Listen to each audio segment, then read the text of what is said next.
வணக்கம் நேயர்களே, நீ இன்றி அமையாத உலக நிகழ்ச்சிக்கு உங்களை அன்புடன் வரவேற்கின்றோம்.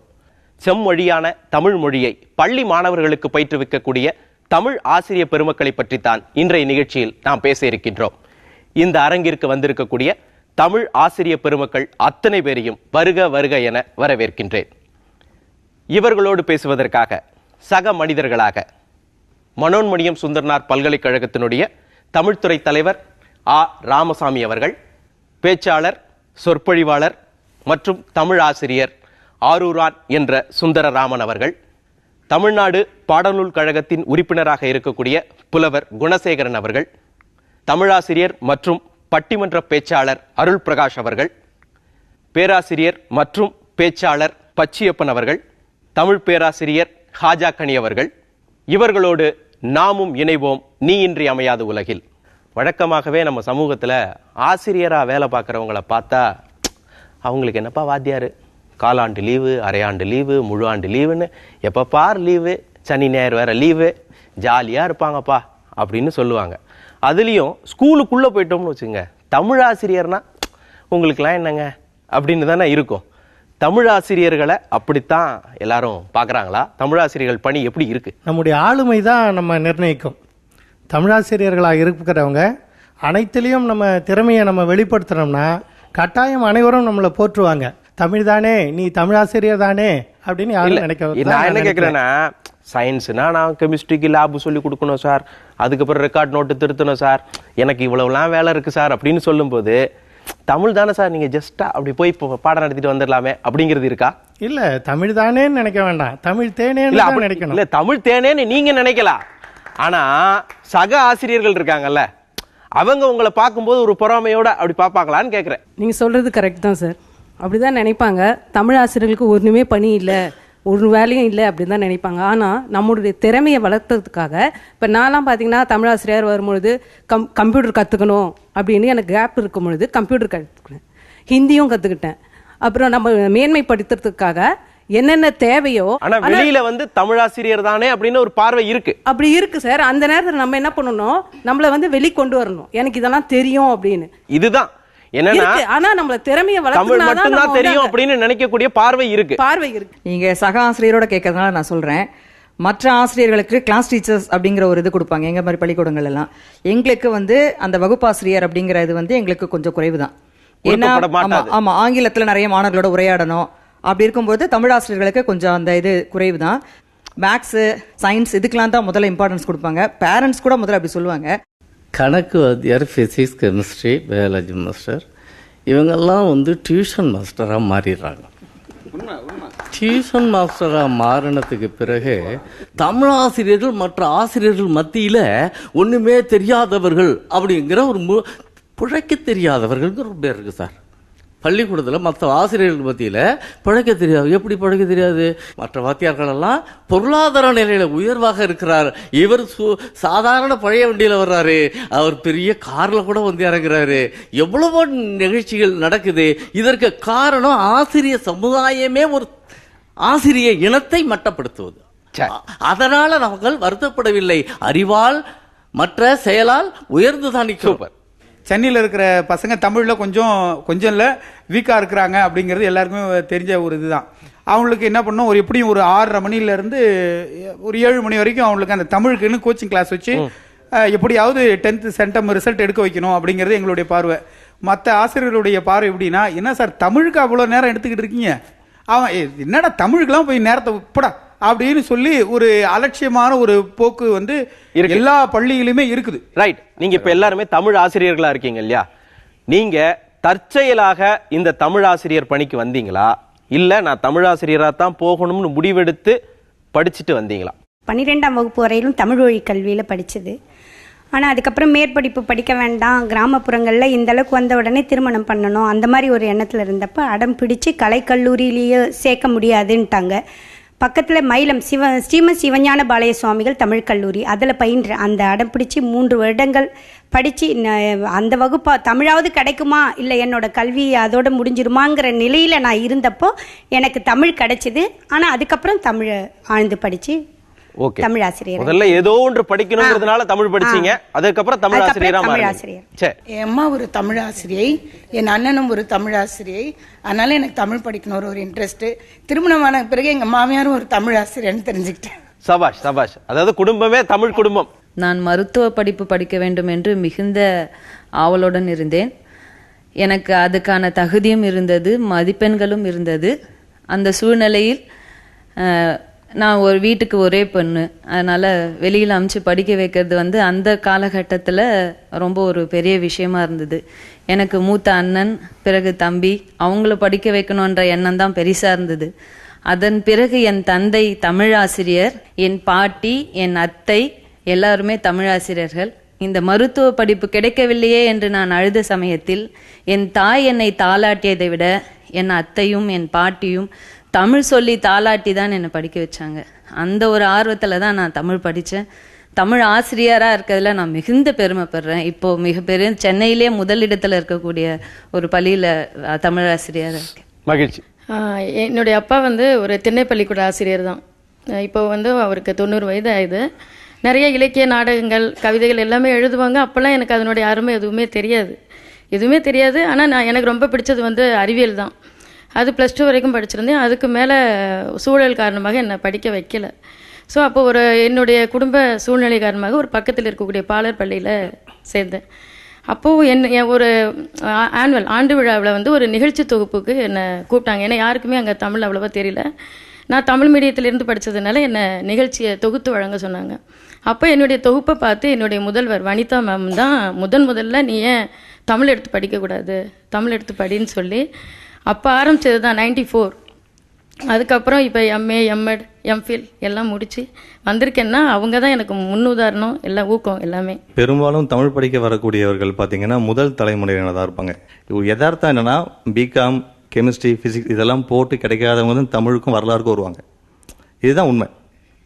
ஓகே. அந்த அடிப்படையில் நானும் பிகாம் கிடைக்காம ஏதோ ஒரு டிகிரி முடிச்சு எஸ்ஐ ஆகணும் அப்படின்னு நினச்சிட்டு இருந்தது. பின்புறதுக்கு அப்புறமா இவர்களுடைய ஊந்துகோல் தான் தமிழாசிரியர். இதான் யதார்த்தம். தமிழ்லாம் படித்தா என்னப்பா அப்படின்றாங்கல்ல, உண்மை நிலை என்ன சார்? எந்த படிப்பையுமே நீங்கள் எப்படி படிக்கிறீங்க, எப்படி வெளிப்படுத்த போகிறீங்க, அது மூலமாக தான் உங்களுக்கான வேலை வாய்ப்புங்கிறது இருக்குது. வேலை வாய்ப்புக்கும் தமிழுக்கும் நேரடியாக தொடர்பு இல்லை. நீங்கள் தமிழை ஆழமாகவும் அழுத்தமாகவும் படிச்சிட்டிங்கன்னா எல்லாருக்கும் என்ன மாதிரி வேலை வாய்ப்புகள் இருக்கோ அந்த மாதிரி தமிழ் படித்தவங்களுக்கும் பெரிய வேலை வாய்ப்புகள் இருக்குது. நினைக்கிற மாதிரி ஆசிரியர் வேலை தான் இருக்குன்னு இல்லை. தமிழ் படித்தா வாத்தியாரா தான் போகணும்னு அவசியமே கிடையாது. தமிழ் படித்தவங்க தெரிஞ்சிருக்கும். பாலகிருஷ்ணன் ஒரு IAS ஆஃபீஸர் இருக்கார், ஒரிசாவில் இருக்கார்.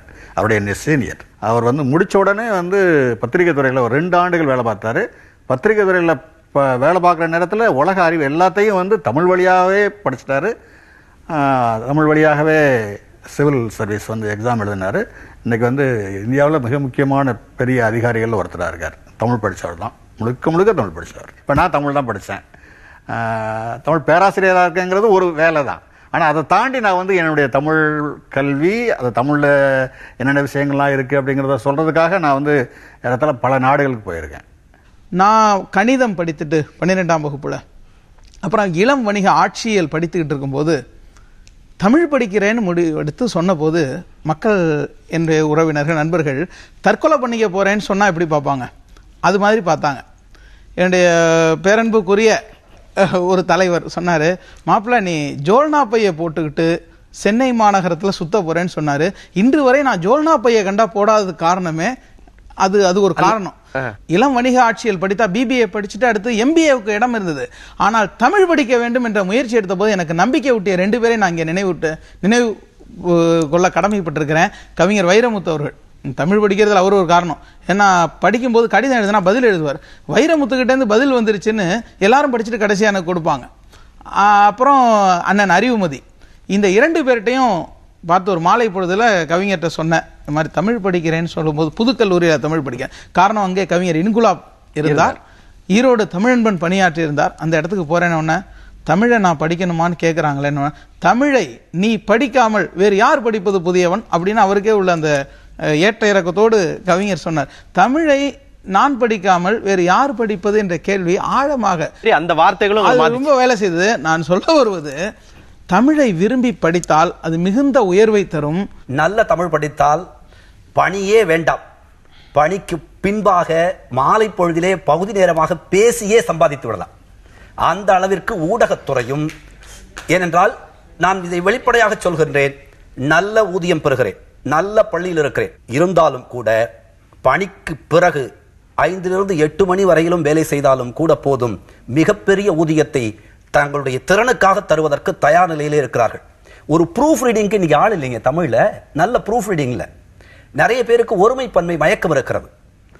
ஆடுகள் வந்தது என்று சொல்கிறார்கள், ஆடுகள் வந்தன என்று. தமிழை ஒழுங்காக படித்தால், ஒழுங்காக கற்றுக் கொடுத்தால் அவர்களுக்கான வரவேற்பு உலகம் முழுமைக்கும் இருக்கிறது. எல்லா பாடத்திற்கும் ஒரு வாழ்வியல் பயன்பாடு இருக்கு. இப்போ மேக்ஸ் படிக்கிறோம், கடைக்கு போய் 10 ரூபா கொடுத்து ஒரு பொருள் வாங்குறான், அந்த பொருளோட விலை 5 ரூபா, மிச்சம் 5 ரூபா வாங்கணும்னா அவன் என்ன தெரிஞ்சிருக்கணும்?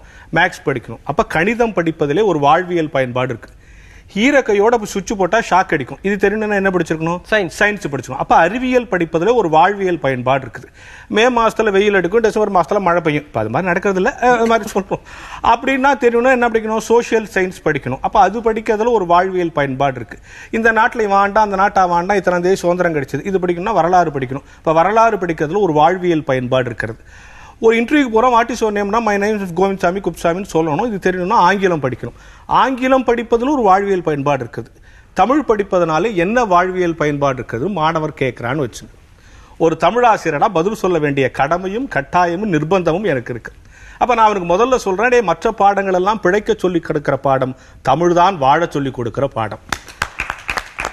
எனவே வகுப்பறை வெற்றிக்காக நடத்துகிற பாடம் அல்ல, இது வாழ்க்கை வெற்றிக்காகவும் நடத்துகிற பாடம் என்பதை முதலில் நான் உணர்ந்து விட்டாலே ஆட்டோமேட்டிக்கா அது மாணவனுக்கு வந்துடும். அதாவது அவர் சொன்னாரு, வாழ்க்கையை சொல்லிக் கொடுக்கக்கூடிய இடமாக முதல்ல மொழி பாடம், அதாவது தாய்மொழி பாடமாக இருக்கு அப்படின்னு. நம்ம ஆனாவுல தான் தொடங்கும். இங்க எலிமெண்டரி ஸ்கூல் டீச்சர் இருப்பீங்கன்னு நினைக்கிறேன். உங்களுக்கு முதல்ல இப்படி ஆனா போட சொல்லி கொடுத்துருப்பாங்கல்ல, அவங்களை நினைவில் இருக்கா? அந்த ஆசிரியரை யாருக்காவது நினைவில் இருக்கா? எனக்கு நன்றாக நினைவிருக்கிறது. என்னுடைய தமிழாசிரியர் பேர் பேபி. எங்க அப்பா அடிக்கடிக்கு என்ன கேலியாக சொல்வார், என் பேபிக்கு ஒரு பேபி தமிழ் சொல்லி கொடுத்துருக்காங்கன்ட்டு. அவங்க மணல்ல எங்களை மரத்தடியில கூட்டிட்டு போய் உட்கார வச்சு பாடம் சொல்லி கொடுப்பாங்க. அவங்க ஒவ்வொரு மாணவர் முன்னாடியும் குச்சியில ஆ போட்டு போயிடுவாங்க. போட்டு போயிட்டு அது மேல எங்களை தொட்டு எழுத சொல்லுவாங்க.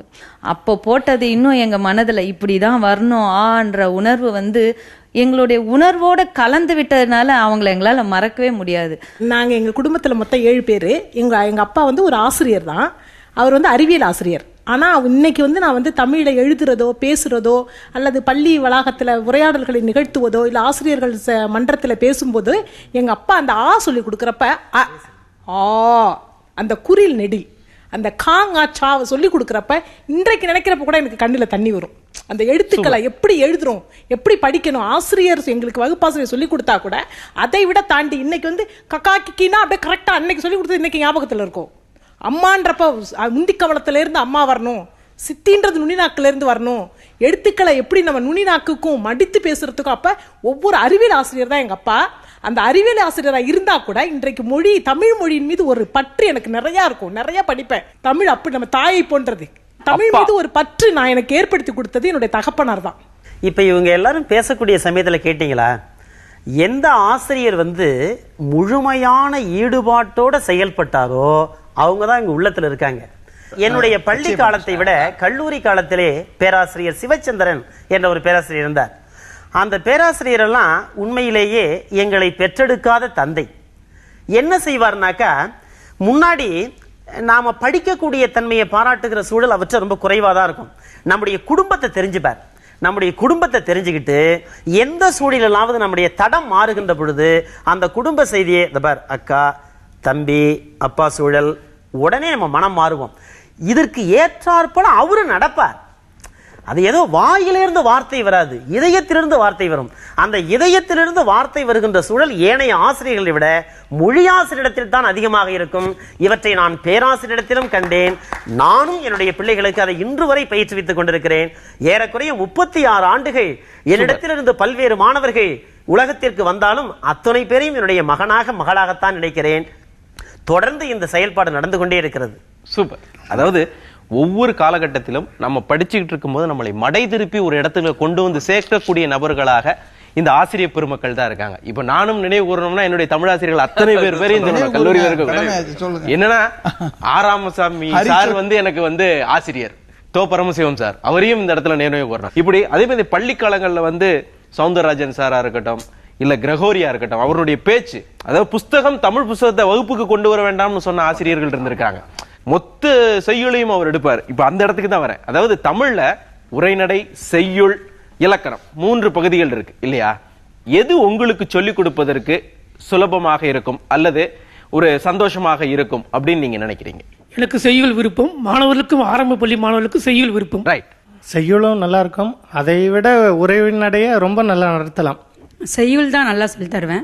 ஏன்னா பசங்களுக்கு இப்போ ஒரு இயற்கை பத்தி இருக்கு அப்படின்னா அந்த இயற்கையை அவங்க கண் முன்னாடி கொண்டாந்து நிறுத்தினோம்னா அந்த செய்யுள் அவங்க மனசுல பதியுங்கிறது எனக்கு ஒரு நம்பிக்கை. நீங்க செய்யுள், இலக்கணம், உரைநடைன்னு சொன்னீங்க. ஆனா எனக்கு ரொம்ப மாணவர்களுக்கு எழுத்து வரி வடிவத்தை சரி பண்ணுன்றது எனக்கு ரொம்ப ஆர்வம். ஓகே. ஆனா எனக்கு இலக்கணம் ரொம்ப நல்ல சிறப்பா சினிமா பாடல்களை வச்சு நான் கத்து கொடுப்பேன்.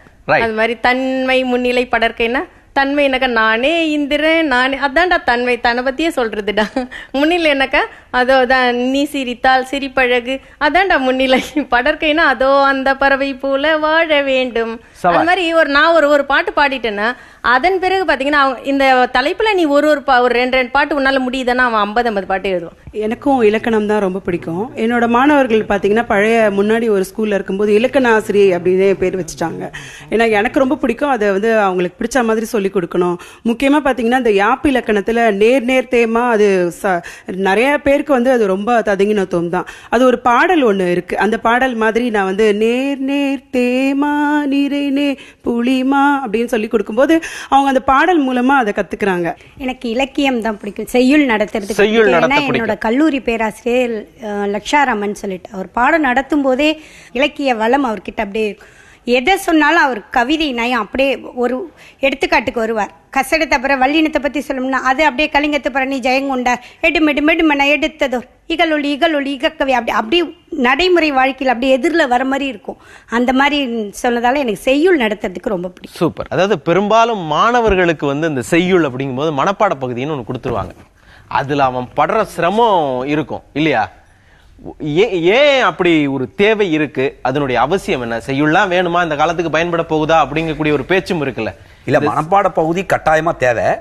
ஆனால் அதை ஆசிரியர்கள் எவ்வாறு சொல்லிக் கொடுக்கிறார்கள் என்பது எனக்கு இந்த ஒலி பயிற்சி இருக்கிறதுனால நான் இந்த பதிவு செய்கிறேன். நான் அதை ஸ்டுடியோவில் ரெக்கார்ட் பண்ணிடுவேன், பதிவு செய்து அதை மாணவர்களுக்கு போட்டு காட்டுவேன். இந்த வார்த்தையை இப்படித்தான் நீ சொல்ல வேண்டும் என்று. அதை விட செய்யுளை எப்போதுமே வாழ்க்கையோட சம்பந்தப்படுத்திட்டோம்னா அந்த பசங்களுக்கு உடனே புரிஞ்சிடும். இப்போ எனக்கு கற்றுக் கொடுத்த இலக்கணம் கற்றுக் கொடுத்த தான் கங்காதரன், பேராசிரியர் கங்காதரனுக்கு இலக்கணத்தில் இருக்கிற எல்லா வரிகளும் அவருக்கு மனப்பாடம். தொல்காப்பியம் நடத்த வந்தார்னா அவர் நன்னூல் என்ன சொல்லியிருக்கு, யாப்பருங்கலக்காரிகை என்ன சொல்லியிருக்கு, எல்லாத்தையும் அவர் நினைவில் இருந்து சொல்லிட்டே இருப்பார். அவர் புத்தகமே வச்சிருக்க மாட்டார். இப்போ நான் நடத்த போனேன்னா எனக்கு ஒரு மனப்பாட பகுதியே எனக்கு வராது. இன்னும் சுட்டுப்பட்ட ஒரு வரி கூட மனப்பாடம் தெரியாது. ஆனால் நான் ஆசிரியர் நான் முன்னாடி நிற்கும் போது தொல்காப்பியம் நடத்தும் போது இதையே யாப்பருங்கலக்காரிகையில் என்னவா இருக்கு, ஏன் மாறி இருக்கு, ஒரு வரி சொல்ல சொன்னா தெரியல. மிக வெக்கப்படுற கணங்கள் அந்த கணங்கள். ஏன்னா நீங்க மனப்பாடமா இருந்தீங்கன்னா ஒரு பையன் திடீர்னு அவன் பெரிய ஆளா இருக்கான், அவன் என்ன கேள்வி கேட்டான்னா, சார் இதே யாப்பில் என்ன சார் சொல்லியிருக்கு, சீர் அவர் என்ன கருத்து வச்சிருக்காரு, வெண்பா பத்தி இவர் என்ன கருத்து வச்சிருக்காருன்னு கேட்டார்னா ஒரு வரியும் தெரிய மாட்டேங்குது. எனவே இந்த மனப்பாட திறன் ரொம்ப முக்கியமானதா தேவைப்படுதுங்கிறத இல்ல, மனப்பாட பகுதி மெமரி உங்களுக்கு கூட்டுறதுக்காக தேவைப்படுது அப்படிங்கிறது ஒரு திறன். அதற்கு இந்த செய்யுளத்தான் மனப்பாடமா சொல்லி தரணுமா அப்படின்னு ஒரு கேள்வியும் இருக்கு. மனப்பாட பகுதின்னு அதை பார்க்க கூடாது, மனதை பக்குவப்படுத்துகின்ற கருவின்னு பார்க்கணும். மனப்பாடம் என்பதிலே நீங்க நல்லா கவனிக்கணும், வெண்பா வடிவம் நல்லா மனப்பாடம் ஆகும். அது மனதில் கல்வெட்டு போல பதிந்திருப்பதுடைய நோக்கமே ஐயா சொன்னது மாதிரி அது வாழ்வியல் ஒழுங்குகள். பொய் சாட்சி சொன்னா என்ன நடக்கும், வேதாளம் சேருமே வெள்ளருக்கு பூக்குமே மூதேவி சென்றிருந்து வாழ்வலே சேடன் குடி புகுமே மன்றோரம் சொன்னார் மனை என்றைக்கோ படித்தது. 3ஆம் வகுப்புல மங்களம் டீச்சர் சொல்லி கொடுத்தது இன்றைக்கு ஞாபகம் இருக்குது. மறுபடியும் அதை நான் அச்சு வடிவத்தில் பார்க்கவே இல்லை, இந்த பாடல் கேட்டதுதான். இன்குலாப் கூட சொல்லுவாரு, கை விரல்கள் இழந்த கட்டை விரல்களை இழந்த ஏகலைகளின் தேசத்திலே நான் கண்ணில் எழுதாமல் காதில் எழுதுகிறேன்னு. காதில் எழுது உலகத்தில் 80% பேர் ஆடிட்டரி தான், செவி வழி. அதனாலதான் செல்வத்துள் செல்வம் செவி செல்வம் சொன்னாரு. எங்களுக்கு சந்திரசேகரன் ஐயா இருக்காரு, இலக்கணம் நடத்துவார். எனக்கு இலக்கணம் பிடிப்பதற்கு அவருடைய தோரணை, சில நேரத்தில் சில ஆசிரியருடைய ஆளுமை அந்த பாடத்தின் மீது ஈர்ப்பு ஏற்படுத்தும். திமு அப்துல் காதர் 2 நாளுக்கு போன வாரம் மாநில கல்லூரியில் வேற்றுமையியல் பற்றிய ஒரு கருத்தரங்கம், இலக்கண கருத்தரங்கம். மாணவர்கள் கண்டிப்பா இருக்க மாட்டாங்கன்னு நினைச்சிட்டு போனேன். 2 மணி பின்னாடி சாப்பாடு, முன்னாடி மாணவர்கள் இருந்தாங்க. அப்போ சொன்னாங்க, இலக்கணத்தை எப்படி நடத்த வேண்டும் என்று சொன்னால், பிரியமுள்ள ஒரு பெண் ஆணுக்கு காதுக்கருகில் ரகசியம் பேசுவது போன்ற இணக்கத்தை இலக்கணம் ஏற்படுத்தணுமா. ஒற்று மிகும் இடங்கள், வலி மிகும் இடங்கள் இருக்க பெரிய பிரச்சனை. இங்க ஒற்று மிகுமா மிகாதா, இங்க இக்கு இச்சு வருமா வராதான்னு என் நண்பர் ஒரு தடவை சொன்னார், கஜேந்திரன் நினைக்கிறேன், என்னை காதலி கிள்ளினாள், காதலி என்னை கிள்ளினாள், இதில் வலி மிகுந்தால் இலக்கணம், வலியே இல்லை என்றால் இலக்கியம் அப்படின்னு சொல்லும் பொழுது என்னை கிள்ளினாள் அப்படிங்கிறான். இதுல வலி மிகுந்தால் இலக்கணம், வலியே இல்லை என்றால் இலக்கியம். இப்படி சொல்லும் பொழுது இலக்கிய எங்க வலி மிகுந்தாலும் இந்த வலி மிகும் இடங்கள்ல ஒரு நினைவு வரும். ஆகவே பிரியமானவர் காதுக்கு அருகில் ரகசியம் பேசும்போது எவ்வளவு கவனமா கேட்போமோ அதுபோல இலக்கணத்தை கொண்டு போகணும். ஆனால் செய்யுள் நடத்துவதற்கு நீ செய்யுள்னு சொல்லிட்டீங்க, 2000 ஆண்டு பரப்பு உடையதுங்க தமிழ். எந்த செயலை நடத்துறது? பாரதியாரின் பாடலை நடத்த போறோமா, பாரதிதாசன், 2 பேருமே நெருக்கமானவர்கள் இருந்தாலும் இருவேறு திசைகள், கிழக்குக்கும் மேற்குக்கும் உள்ள வேறுபாடு. சங்க புலவர்கள் நடத்த போறோமா? அப்படி நடத்தும் பொழுது அந்த வாழ்க்கையை நீங்கள் சிறிது வாழ்ந்து விட்டு போகணும். அப்படி போனால் நீங்க மாணவர்கள் அல்ல, ரசிகர்களே உருவாக்கிடுவீங்க, மன்றமே திறந்துடுவான். நீங்க ஒரு பாடநூல், தமிழ்நாடு அரசு பாடநூல் நிறுவனத்தில் இருக்கிறதுனால ஏன் பாடநூல்கள்ல இந்த செய்யுள் வைக்கப்படுகிறது? இதுல உரைநடைய யாருமே மனப்பாடம் அப்படிங்கிற செய்தியை கொண்டுட்டு போகல, செய்யுளை மட்டும்தான் மனப்பாடமா வச்சிருக்காங்க. மனப்பாடமாக இருக்கக்கூடிய வரிகள் இப்பொழுது வாழுகின்ற காலத்திற்கு மட்டுமல்ல, இனி வாழக்கூடிய காலத்திற்கு வழிகாட்டக்கூடிய ஒன்றாக இருக்கும். அதற்கு நிச்சயமாக மனப்பாடம் தேவை. இந்த பழமொழியில கூட ஒன்று சொல்லுவாங்க, உரு போட்டால் உருப்படலாம் அப்படின்னு சொல்லி. நீங்க இந்த வயதுல படிச்சு வச்சீங்கன்னா எதிர்காலத்துக்கு நிச்சயமா துணை செய்யும். நீங்க யாரை வேணாலும் எடுத்துங்க, இன்னைக்கு மிகச்சிறந்த பேச்சாளர், மிகச்சிறந்த எழுத்தாளர், மிகச்சிறந்த சிந்தனையாளர், அந்த காலகட்டத்தில் மாணவ பருவத்திலே பல இலக்கிய வரிகளை அவர்கள் மனனம் செய்தவர்கள்.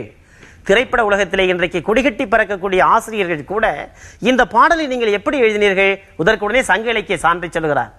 செம்மண்ணிலே தண்ணீரை போல் உண்டாகும் சொந்தம் எது திரைப்பட வரி இருந்தது. எப்படிங்க உங்களுக்கு இந்த அற்புதமான வரி இருந்தது? யாயும் யாயும் யாராகியரோ எந்தையும் நுந்தையும் எம்முறை கேளிர். அந்த பாடலை பாருங்க, கொண்டாந்து நிறைவான செய்தியை கேட்டார். எந்த ஒரு நிகழ்வாக இருந்தாலும் சங்க இலக்கியம் என்று சொல்லக்கூடிய கடலில் இருந்துதான். இரண்டு தேவைகளுக்காக செய்யுள் வைக்கப்படுது. ஒண்ணு, அந்த மனன அந்த சக்தி ஒரு மாணவ பருவத்தில் அதிகப்படுத்துவதற்காகவும் நம்மளுடைய வாழ்க்கையை சொல்வதற்காகவும் பழைய இலக்கியத்திலிருந்து நம்ம செய்யுளை எடுத்து வைக்கிறோம். இதுதான் அடிப்படை இல்லையா ஒரு பாட நூல்கள்ல. இப்போ சில மனப்பாட பாடல்களை நம்ம பள்ளி பருவத்துல படிக்கிறதுக்கு திணறி இருப்போம் இல்லையா? அப்படி நீங்க திணறின பாட்டு ஏதாவது இருக்கா? நிறைய இருக்கு. 1 2 ஒண்ணு, நீங்க ஒரு கேள்வி கேட்டீங்க, எது நடத்துவதற்கு உங்களுக்கு பிடிக்கும்? ஆமா, அது அல்ல கேள்வி. எதை நடத்தும் போது மாணவனுக்கு என்னை பிடிக்கிறதோ இல்ல, அதுதான் நான் கேட்டேன். நீங்க நடத்துறது உங்களுக்கு பிடிக்கும், அவனுக்கு என்ன பிடிக்குங்கிறது. அதுல என்ன விஷயம்னா, டீச்சிங் அப்ரோச்னு ஒண்ணு இருக்கு. இப்போ மேக்ஸ போட்டு காட்டி தான் நடத்தணும், இங்கிலீஷை பேசி காட்டி தான் நடத்தணும், சயின்ஸை செஞ்சு காட்டி தான் நடத்தணும், சோசியல் சயின்ஸை கூட்டுன்னு போய் காட்டி தான் நடத்தணும், தமிழை பாடி காட்டி பேசி நடிச்சணும்னு சொல்றாங்க. உணர்வூட்டியதற்கு பிறகுதான் தமிழை நடத்த வேண்டும். தமிழ் உணர்வு வந்துருச்சுன்னு சொன்னாலே அப்புறம் மனப்பாடம்ங்கிறது தமிழனுக்கு இருக்கக்கூடிய மிகப்பெரிய சொத்து. மனப்பாடம் என்பது இன்னொரு வகையில் நினைவாற்றலை வளர்க்கிறது. நினைவாற்றல் முழு மனிதனுக்கும் முழு வாழ்க்கைக்கும் தேவை. எனவே மனப்பாடம் தேவை. இல்ல, மூளையினுடைய வளர்ச்சிக்கு மனப்பாடம் அப்படிங்கிறது ரொம்ப தேவை அப்படிங்கிறது உண்மை. இந்த செய்யுளை எளிமையாக சொல்லி தருவதில் சில ஆசிரியர்கள் சில நுணுக்கமாக இருப்பாங்க இல்லையா? அந்த மாதிரி உங்களுக்கு அனுபவம்? முன்னாடி ஆசிரியர் தன்னை முன்னாடி தயாரிச்சுக்கணும். 2வது செய்தி, பிரிச்சு படிக்கக்கூடிய ஆற்றல் இருக்கணும். 3வது செய்தி, இவர்களுக்கு ஏற்றதை போல ஒரு இசை நயத்தோடு அதை சொல்லித்தரணும். நீங்க கடைகோடியில் இருக்கக்கூடிய மாணவனுக்கு கூட இந்த பாடல் மனதில் பதியணும்னா இசை வடிவத்தில் அதை வெளிப்படுத்துங்க. எல்லா பிள்ளைகளுக்கும் நிச்சயமா மனசுல பதியும். ஏம வெட்பென்று கையிலாய வெட்பென்று மலையாசலத்தென்று முறைவார் கோமகட் கண்பர் மதுரேசர் முச்சங்கம் வளர் கூடலிற் சென்று புகழீர் தாமரை கண்டு எலிமால நச்சந்தமலி சாரலில் துஞ்சி முகில்கால். அந்த சூழ்நிலை அவன்கிட்ட நம்ம சொல்லும் பொழுது அந்த பாடலை நம்ம தனியா வீட்டுல நம்ம பலமுறை பார்த்து நம்மகிட்ட நல்ல வாய்ப்பெல்லாம் கிடைச்சிட்டு அதை வந்து நாமளே கேட்டுட்டு அந்த உச்சரிப்புலாம் சரியா இருக்கான்னு பார்த்துட்டு அதுக்கும் பிறகுதான் அதை போய் நடத்தினால ஒரு அரசு பள்ளி அவனை கீழே இருந்து வரும்போதே அவன் சரியில்லாத சூழ்நிலை தான் வருவான். அவனுக்கு வந்து இலக்கணத்திலையும் செய்யுள்ளையும் அவனுக்கு கொஞ்சம் ஆர்வம் மிகுதி அதிகமாக. நமக்கு பெரிய கலை ஆர்வம்லாம் தேவையில்லை, அவன் மனசுல பதிகிறது மாதிரி சொல்லி கொடுக்கக்கூடிய ஆற்றல் இருந்தால், மீண்டும் மீண்டும் சொல்லுகிறேன், எனக்கு தமிழே வராதுன்னு சொல்லக்கூடிய அல்லது தாய்மொழி தமிழ் இல்லாத பிள்ளைகள் கூட அந்த பாடலை மென்மையாக மனதிலே பதிய வைத்துக் கொள்வார்கள். மாற்றமே இல்லை. இப்போது வேரல் வேலி வேர்கோட் பலவின் சாரல் நாட செவ்வியை யாரது அறிந்திசினோரே சாரல் சிறுகோட்டு பெரும்பழம் தூங்கி யாங்கியவள் உயிர்தவ சிறிது காமமா பெரிதுன்னா ஓடி போயிடுவான் வகுப்பை விட்டு. பார்ப்பா, ஒரு பெரிய பலாப்பழம் பள்ளத்தாக்குல பழுத்து தொங்குது, அதனுடைய காம்பு நசிந்து போய்விட்டது, எந்நேரமும் அது விழுந்து சிதறிவிடும், அதுதான் அவளுடைய நிலை.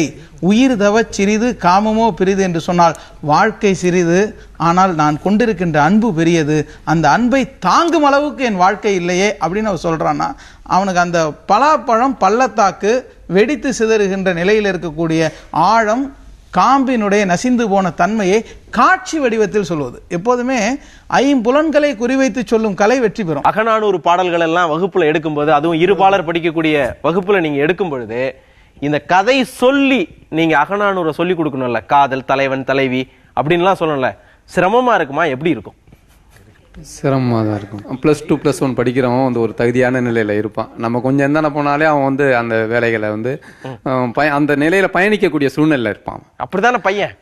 அப்ப நாம என்ன பண்ணணும், அவன்கிட்ட வந்து கருத்தும் போய் சேர்க்கணும், பாடத்தையும் சொல்லி தரணும், பாடத்தையும் சொல்லி கொடுக்கணும். அவனை வந்து வேறு நிலைக்கு நாம கொண்டு போகக்கூடாது. பழங்காலத்து நம்ம பண்பாட சொல்லி கொடுக்கணும், அது ஒரு அளவோட நம்ம நிறுத்துற அளவுக்கு நம்ம.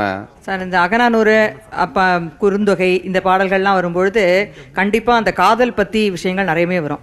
ஏன்னா அகம் பற்றியது அப்படிங்கறதுனால. அப்போ அதை சொல்லும்போது நான் என்ன சொல்றேன், எதிர்காலத்துல உங்களுக்கும் இந்த மாதிரி நிலைகள்லாம் வரும். அப்படி வரும்போது நீங்க என்னென்ன மாதிரியான இடங்களை தேர்ந்தெடுப்பீங்க? குறிஞ்சி, முல்லை, மருதம், நெய்தல், பாலை, இந்த 5 வகை நிலங்கள் வரும் கண்டிப்பா அகம்ல வரும்பொழுது. அப்படி வரும்பொழுது இப்போ ஒரு காதலர்கள்னு சொன்னா எங்க சந்திப்பாங்க அப்படின்னு சொன்னா, இப்ப திரைப்படத்துல நீங்க பாத்தீங்கன்னா அதுக்கேற்ற மாதிரி திரைப்படம் சொல்லுவோம். இப்போ குறிஞ்சினாக்க மலை சார்ந்த இடமும், அப்படின்னாக்கா மலைச்சாரல போய் டான்ஸ் ஆடுவாங்க இவங்கெல்லாம் பாத்தீங்கன்னா. காதலர்கள் பாத்தீங்கன்னா ஒண்ணு பின்புலம், அது ஒண்ணு இருக்கும். இரண்டாவது முல்லைனா காட்டு பகுதியில எல்லாரும் நெருப்புல அப்படியே எரிஞ்சுட்டு இருப்பாங்க, காட்டுவாசிகள்லாம் வந்து ஆடுவாங்க, அது காடு. அதுக்கப்புறம் மருதம் அப்படிம்போது வயல், குறுக்கு சிறுத்த வயல், அந்த பாடல் வரும்போது வயல் பகுதியில எப்படி அவங்க சந்திச்சுக்கிறாங்க அப்படிங்கிற மாதிரி சினிமாவோட பின்புலம். அந்த குறிஞ்சி, முல்லை, மருதம் சொன்னா அது உடனே நினைவில் வந்துடும் உனக்கு. அதுக்கேற்ற மாதிரி ரொம்ப ஞாபகம் வச்சுட்டு ரொம்ப அழகா எழுதுவான், மறக்கவே மாட்டான். ஆனா உங்களுக்கு சொல்லி கொடுக்கறதுல ஒரு கஷ்டம் இருக்கு. எங்களுக்கு கஷ்டமே கிடையாது, ரொம்ப ஜாலியா சொல்லுவோம் வகுப்பு வந்து. ஏன்னா அந்த மாணவர்கள் அந்த இன்னத்துலதான் இதுல தானே இருக்காங்க, அந்த இருபாலர்கள் இருக்கும்போது அப்படி சொல்லும்போது சிரிச்சுப்பாங்க. அவங்க அதை இன்ட்ரெஸ்டிங்கா தான் எடுத்துப்பாங்க, அதை வந்து ஒரு ஆர்வமா எடுத்துப்பாங்களே தவிர ரொம்ப இது கூச்சப்படுற மாதிரிலாம் எடுத்துக்க மாட்டாங்க. என்ன இருபாலர் கூடிய சிக்கல் என்னன்னா, நான் இதை வந்து ஒரு அரசியல பார்க்கணும்னு நினைக்கிறேன். குறிப்பா தமிழாசிரியர்கள் தான் இதை செய்ய முடியும். திராவிட இயக்க காலகட்டத்தில் வந்து தமிழாசிரியர்களுக்கு வந்து இந்திய எதிர்ப்பு இந்த மாதிரியான விஷயங்கள்ல வந்து மிக முக்கியமான இடத்த மாணவர்களுக்கு போதிச்சு கொண்டு போனாங்க. இந்த மாதிரியான விஷயங்களை தமிழ் இப்போ நீங்க அகநானூறுன்னு கேட்டதுனால அகம் சார்ந்த பாடல்கள் இப்போ யாருமில்லை தானே கல்வன் தானது பொய்ப்பின் யான் செவன் செய்கோ இந்த பாட்டை சொல்லும் போது வெறுமனே வந்து அந்த காலத்துல இருந்துச்சு அவன் ஏமாத்திட்டு போயிட்டான், எனக்கு யாருமே சாட்சி இல்லைன்னு சொல்லிட்டு போறது பொழிப்புரை. அதுக்கு நம்ம தேவையில்லை. சமகால அரசியலோட அந்த விஷயத்தை பேசுறதுக்கு தான் தமிழாசிரியர் மிக முக்கியமான இருக்காரு. இப்போ வந்து இன்னைக்கு இந்த நிர்பயா விஷயமா இருக்கட்டும் சரி, அந்த பாட்டுல மையம் என்னன்னா, யாருமில்லை தானே கல்வன் தானது பொய்ப்பின் யான் எவன் செய்கோன்னு கேட்கிறா. என்ன விரும்பி அந்த ஒரு ஓரமா நின்று பேசின அவன் சாட்சியே யாருமே இல்ல விட்டுட்டு போயிட்டான் அப்படின்னு கேட்பா. அவன் கேட்பா, தோடி கேட்பா, சரி அவன்கிட்ட பேசினான்ல, இப்ப யாருப்பா அவன் பேசிருக்கும் போது கூட ஆட்கள் இருந்திருப்பாங்கல்ல, யாராவது பார்த்திருக்காங்களான்னு கேட்பான். அவன் சொல்லுவான், ஒழுகு நீர் ஆறல் பார்க்கும் குறுகும் உண்டுதான் என் மணந்த ஞான்று, யாருமே இல்ல, ஒரே ஒரு அகிரிணை கொக்கு மட்டும் இருந்துச்சு, அதுவும் அது வேலையை பார்த்துட்டு போயிட்டு இருந்துச்சு. இது பாட்டு. இத சமகால பிரச்சனைகளோட ஒரு பையன் ஒரு பொண்ணு இந்த விஷயங்களை, இந்த மரபார்ந்த விஷயங்களை உடைக்க வேண்டிய தேவை தமிழாசிரியர்களுக்கு இருக்கும். நான் பொங்கலை கொடுக்கணும்ன்றீங்களா, நீங்க சொல்லி கொடுக்குறீங்களா? நான் சொல்லி கொடுக்குறேன். நான் இந்த இடத்த வந்து தமிழாசிரியர்கள் நிறைய பண்ணணும். சில நமக்கு கற்பிக்கப்பட்ட விஷயங்கள் என்னன்னா, சில மரபுன்னு நினைச்சிட்டு நம்ம சில விஷயங்களை ஒதுக்குறோம். எந்த தயக்கமும் இல்லாம சமூக பயம் இல்லாம நம்ம கொண்டு போய் வேண்டிய சேர்க்க வேண்டிய தேவை இருக்கு. அதுல எந்த ஒளிவு முறையும் இல்லாம செய்ய வேண்டிய தேவை இருக்குன்றது சூப்பர். இந்த காதல் அப்படிங்கிற வார்த்தையை, இந்த களவு கற்பு இந்த வார்த்தைகளை பயன்படுத்தும் போது ஏன் நமக்குள்ள ஒரு நெருடல் வருது? அப்போ நாம் அந்த சொற்களை தொடர்ந்து எந்த மாதிரியான பயன்பாட்டில் வச்சிருக்கிறோம், நம்ம குடும்ப அமைப்புகளாக இருக்கலாம், வெளியில் இருக்கிற அமைப்புகளாக இருக்கணும். முதல்ல மாணவர்கள்ட்ட அதை தெளிய வைக்கணும். இதுக்கு பின்னாடி இதை பேசவே நம்ம பயப்படுறதுக்கு காரணம் என்னன்னா, இந்த சினிமா மாதிரியான ஊடகங்கள் இது எல்லாம் தொடர்ந்து இது காதல் அப்படிங்கிறது ஏதோ ஒரு பெரிய பூதாகரமான ஒரு விஷயம் மாதிரியும், அதை பேசினா ஒரு பெரிய அநாகரிகமான ஒரு செயல் மாதிரியும். அப்படின்னா நாம் அதை சொல்றோம்னா சங்க இலக்கியங்கள் முழுக்கவே நம்ம அகப்பாடுற தூக்கி எட்டக்கப்பட வேண்டியதுதான்.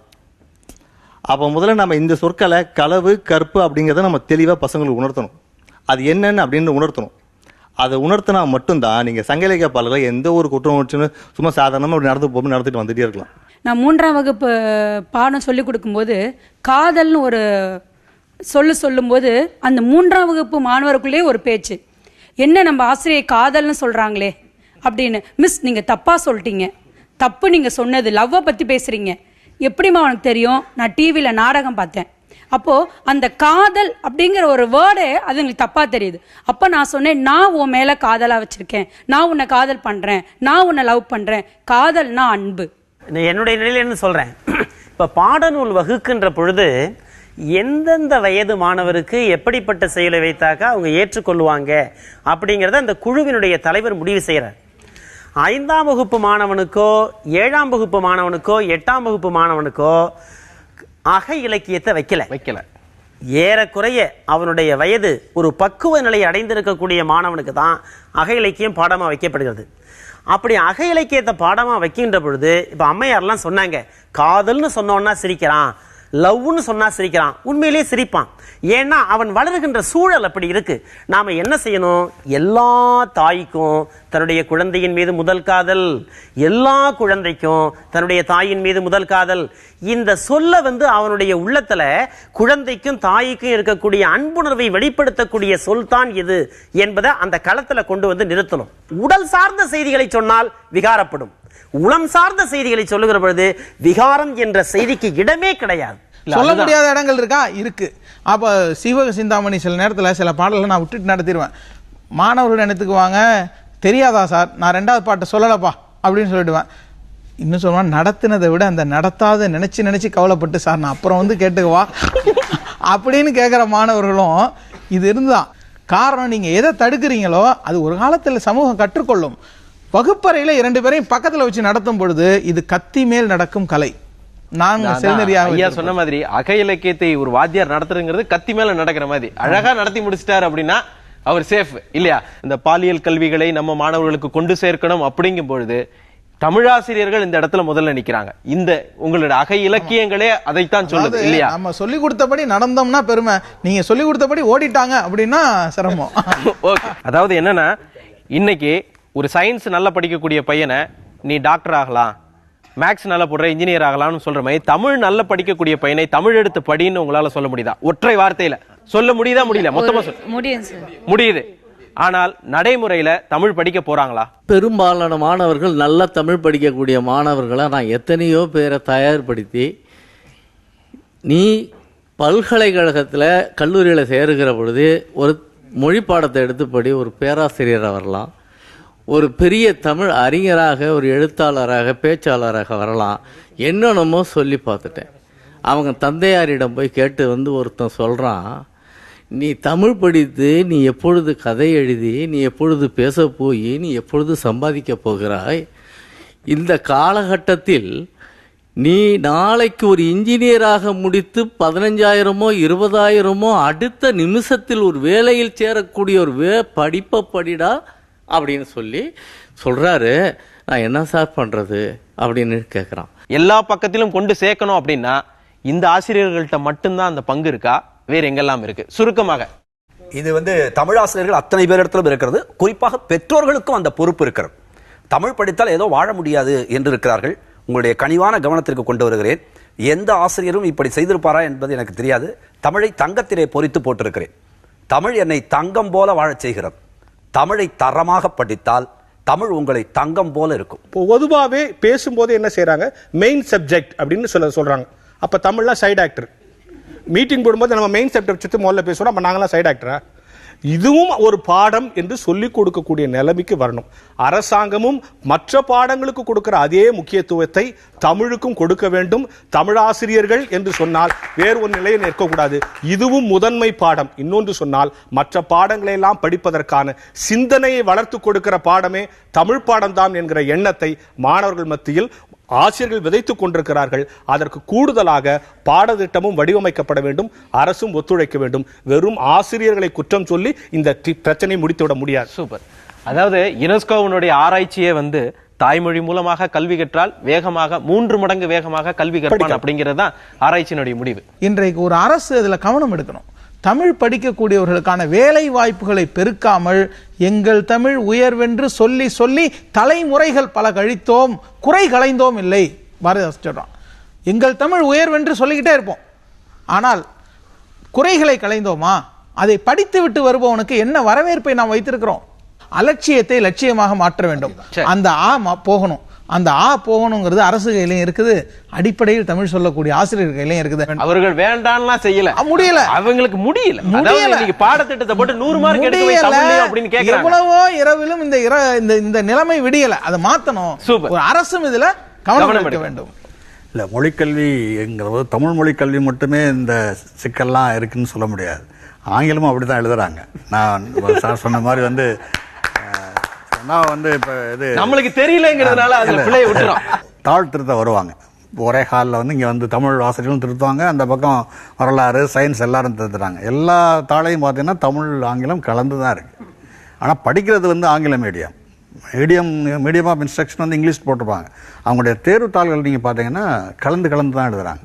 அவங்களுக்கு ஆங்கிலத்திலையும் புலமை கிடையாது, ஆங்கிலமும் சரியாக எழுதலை, தமிழும் சரியாக எழுதலை. இப்போ என்ன பண்ணுறது அப்படிங்கிற போது தான் இங்கே வந்து நம்ம யோசிக்க வேண்டியது இருக்குது. அது இப்போ நீங்கள் கேட்டீங்க கடைசியாக வந்து யாருடைய பொறுப்பு அப்படின்னு. முழுக்க தமிழாசிரியருடைய பொறுப்பே கிடையாது. இதுக்கு சில முயற்சிகள்லாம் வந்து அரசாங்கம் செஞ்சிருக்கு, பல்கலைக்கழகங்கள் செஞ்சிருக்கு. பெரிய மாற்றம் வேணும் அப்படின்னா முடிவில் மாற்ற வேணும். நம்முடைய கல்வியினுடைய முடிவு என்னென்னா தேர்வில் மாற்றம் செய்யாமல் பாடத்திட்டத்தில் மாற்றம் செஞ்சு பயனே கிடையாது. ஆனால் நம்ம எல்லாருமே என்ன நினைக்கிறோம்னா நல்ல பாடத்திட்டத்தை உருவாக்கிட்டாக்க நல்ல விளைவு வந்துடும் அப்படின்னு நினைக்கிறாங்க. வரவே வராது.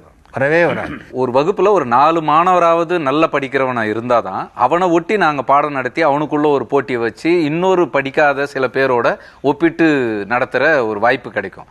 ஆனா இப்ப அண்மை காலமா நாங்க ஒரு 10 வருஷமா அந்த கல்லூரிகள் வந்து சேர்றவங்களை பாக்குறேன்.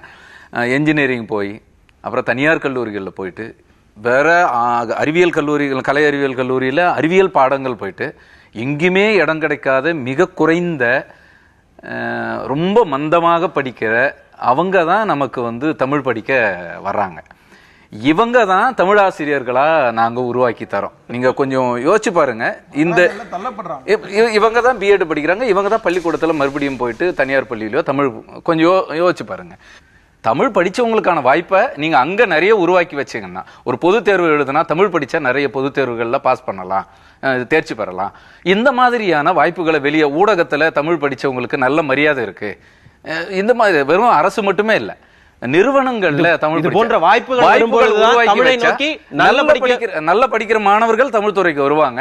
அதுல இருந்து நாம இன்னும் கொஞ்சம் அதுவும் ஒரு வழி, அது ஒரு வழி இருக்குன்னு சொல்லலாம். அதாவது தமிழ் படித்தேன், தமிழால் வளர்ந்தேன், தமிழாய் வாழ்ந்தேன், தமிழுக்கு உரமாக இருப்பேன் அப்படின்னு தமிழுக்காக பாடுபட்ட அத்தனை நபர்களையும் இந்த நேரத்துல நாம போற்றணும், பாராட்டணும். இந்த தமிழ் ஆசிரியர்கள் இன்றியும் இந்த உலக அமையாது என்று கூறி இந்த நிகழ்ச்சியை நிறைவு செய்கின்றோம். மீண்டும் ஒரு நீ இன்றி அமையாது உலக நிகழ்ச்சியில் சந்திப்போம். நன்றி, வணக்கம்.